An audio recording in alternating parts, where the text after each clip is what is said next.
Pakistan's government has called for all undocumented migrants to leave the country by November 1 or face deportation.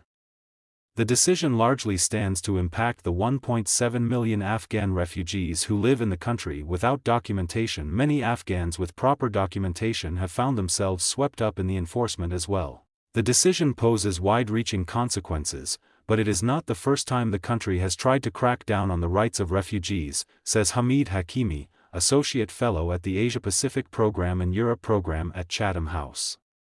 To deflect blame from the challenges that the government or the country overall is facing, they always raise the issue of illegal immigrants chiefly from Afghanistan, Hakimi says, noting that the blame game serves to showcase that the country's problem largely arises from neighboring countries instead of focusing internally on their own government's policies. Hakimi says, Pakistan has long hosted a large population of refugees from Afghanistan, dating back to the Soviet invasion of Afghanistan in 1979. But 1.4 of the country's 4 million Afghan refugees are undocumented, and the process of obtaining documentation is anything but easy, even for those who have long called the country home. These are families we have lived and struggled on both sides of the border. They have established their lives in Pakistan, they have their businesses and houses, and their kids go to school there. Their children and grandchildren haven't even seen Afghanistan, so they consider themselves blended Pakistanis now, says Atta Nazib, a professor of international affairs at George Washington University. But given that Pakistan doesn't have a dual nationality law and Afghans mostly cannot receive Pakistani citizenship, they're in a confused state at the moment.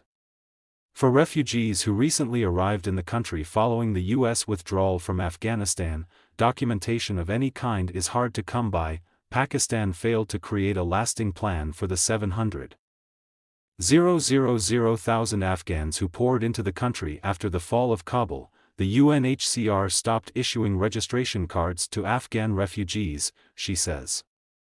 They only issued tokens which have no legal status in the courts of Pakistan.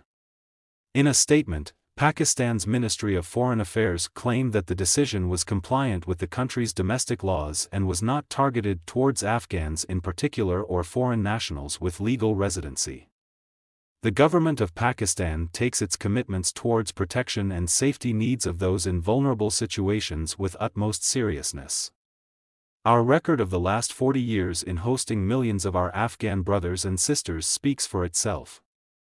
In December 2021, a group of UN experts urged Pakistan to withhold from expelling undocumented Afghans until the country's political situation allowed for safe return, an outcome that is still out of reach for many, including journalists, activists, and former government officials that are being targeted by the Taliban. Hundreds of thousands of Afghans who entered Pakistan after August 2021 were only supposed to be there temporarily. Pakistan has never had a long-term plan or policy for its Afghan migrants.